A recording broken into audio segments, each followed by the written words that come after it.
Welcome, food travelers. I'm Micah. And I'm Simon. We are here in the hometown and we decided to go visit some of the iconic restaurants, fast food restaurants that is, that are in the area in Seattle. And for this first restaurant, we're headed to Ivars. And Ivars is a seafood restaurant, quick serve as you can see, and they've been around the area for a long time, very popular among the locals here. And for me, having one of the favorite clam chowders that I've had since growing up, and something that I always remember every time I eat it. Yeah, Ivars, they are known for their clam chowders. They have three different clam chowders. They have the New England style, the white base clam chowder. They have the red based clam chowder and salmon clam chowder. And if you're familiar with the Seattle area, we are actually in Renton over at the Jean Coulon Park. And one of the cool things is the park actually has the Ivars restaurant here, so you get this great view of Lake Washington, and you also get to kind of eat in the park, which is pretty cool. Yeah, I really enjoy eating here at the park. You can definitely see more lake view in comparison to sitting inside the restaurant. It's a little bit less crowded out here as well. One of the things I do really like about Ivars is it doesn't have that overly oily, fried seafoods that when you kind of get it in, it'll just soak in all the paper and everything becomes transparent. And so for me, I really like that doesn't happen. Of course, there's some oil, but not loaded like other places I've been. Yeah, I agree. For me, I got this red based clam chowder, and Simon got the white based clam chowder, standard one. Yeah, and the red based clam chowder is kind of a specialty of Ivars itself, so it's not something that you can find outside of Ivars located here in the Northwest. Yeah, and for me, I had the 3 pieces of fish and chips. And I actually had the scallops with fries or chips, depending on what you want to call it. I think one thing great is they always give you tartar sauce and ketchup, but with the clam chowder, it's just so good. You could just dip your stuff into it.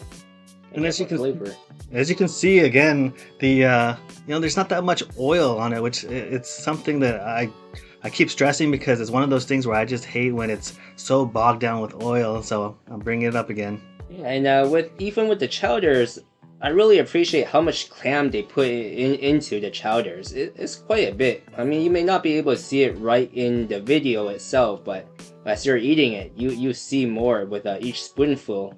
And I'm not sure if Micah likes this, but something I've always done since I was little was take the fries or the seafood and I'll dip it in the chowder and eat it. It's just delicious, and it just brings happy childhood memories when I do that. Definitely enjoy doing that too. As I said earlier, that you can. I like to dip the fish into a chowder. I may not dip the fries, but I definitely dip the fish in. It's something a little bit different from just the tartar sauce itself. And one thing with eating clam chowder, they always give you these crackers, so you can put them in and just kind of add different textures to your chowder. I know some people like it, some people don't. I personally prefer adding them in. I just like having that crunch to it. What about you, Simon? Well, one of the big things for chowder with me is kind of a thicker texture. I'm not a huge fan of kind of that thinner, liquidy chowder. So for me, having a thicker chowder is definitely something that I need when I eat it. So here we're driving down, heading down to Pier 54, going towards the historic waterfront location of Ivars. This is the flagship store. It started out in 1938. And one of the things about this flagship store, there's actually 2 kind of restaurants here. One is an actual sit-down restaurant where you can order different foods, kind of more your fine dining-ish, I would say. And then you also have that fast food portion where you can go and order what we had over in the Renton location. Yeah, like having that quick serve style is great, especially in the summertime when there was a lot of tourists here. You could just grab your stuff and get going and just eat on the waterfront, which is always really nice. The fine dining section, where it's a sit-down section, you have a lot of choices, just like any other seafood restaurant. all your different type of fishes that are prepared differently. Have you tried this one, Simon? Yeah, I've been to both spots. So I've had the sit down area, and I've also had the fast serve area on the outside. Just like the Renton location, you're right on the water, so great views. One of the cool things is when you sit over at this area in Seattle, you actually get to see the ferries go by, which I always enjoy watching. So, that's definitely something that if you do come by and you try them out, it's something you can consider. I agree. I think this is a great place just for the view itself. It's so pretty here, especially if you're new to the area. This is definitely a spot that you want to try and visit and see how it goes for you. Let us know in the comments if you've been here.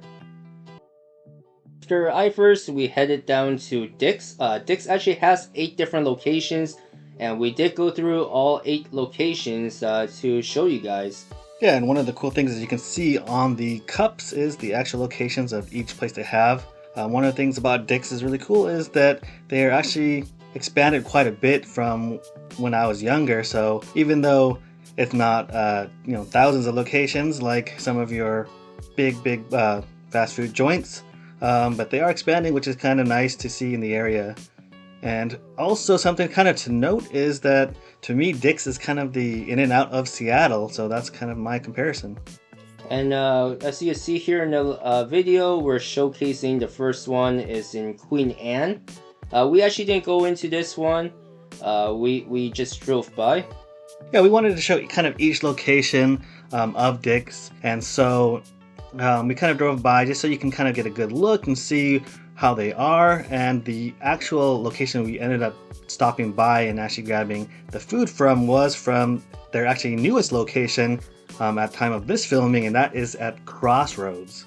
Yeah, Crossroads Bellevue was the newest location that opened back in December of 2021, so they've only been open for a couple months now. Yeah, and it was really cool because at least Seattle lingo wise, we have our west side and east side, and for the longest time there really wasn't much places to go have any of their restaurants on the east side, and so this is their first east side location, which for those who are located on the east side makes it nice and easy for them to go and grab a delicious burger and fries. Yeah, and one thing really great about Dick's is the parking. Every single location has their own parking lot. As you can see here in this video, you don't have to pay for parking. You could just buy your burger, eat in your car, or drive away. And this location, I kind of wanted to bring up a little bit of a spotlight to it, and this is the Broadway location. And as you can see, it's actually being remodeled, so that's why you got the fences in front and it's not open. But if you are familiar with Macklemore and Ryan Lewis, they are some local artists who have hit songs out there, and they actually filmed in that Dick's location. And so, it's just something we wanted to point it out. And you can watch their video of their music video and actually see the Dick's location in there. And here at Dick's Crossroads section, where we settled down to showcase the newest location and ordering all our food here. We actually ordered every single item on the menu. We got the classic hamburger, the cheeseburger, the special, and also the deluxe burger. Yeah, kind of like your classic hamburger joint from the past. They don't have a complicated menu. They keep it pretty simple. So we have these 4 different choices in burgers. You have fries, and then you have some soft drinks and some shakes, I believe. Yeah, they definitely have shakes too. Just something we didn't order this trip, as we were so full already. But as you can see here, these prices are based on several locations. There are a couple locations like Seattle locations, and the food trucks are a little bit higher by like less than a quarter, but they are fairly similar in price, and the price for these burgers are so low and inexpensive. You could order a lot of them if you wanted to. So we bought our sandwiches and we went out. We're actually in the same location. We went a little farther to find some seats to film, and as you can see, One of my favorite things is the Deluxe. It's what I usually always order. I can eat probably 3 easy, but I always have to kind of watch myself so I don't. But that is my favorite to order. Yeah, I agree. I think let me take that back. I do really enjoy that Deluxe, but I cannot eat 3 of them. That's a bit much for me. I think 1 Deluxe and maybe a cheeseburger is usually what I'll go for, and fries, of course. But I think it's a great place to go to if you're hungry and you only got $10 to spare. And if you're in Seattle, if you never had it before, come down and try one of their spots and let us know what you think about it. And to wrap up the episode, here are our notables. The very first notable we have is the Clam Chowder from Ivars. It's nice and creamy, delicious. There is an abundance of clams that they put inside the Clam Chowder. Definitely on a cold day, it is a perfect soup to warm you up. So I definitely recommend, if you are in Seattle or the area, come down and get a cup of Clam Chowder. For this second notable is the Deluxe Burger at Dick's Drive-In. The patty is 100% beef. There's 2 patties in this Deluxe Burger. They have a special sauce only for the Deluxe. This place opens really late, so if you're looking for that burger for a late night meal, this place is the spot. If you've enjoyed the content you've seen, don't forget to support the channel and hit like and subscribe. And if you want to see additional pictures of food and our travels, go over to our Instagram page and follow us there. And thanks for watching.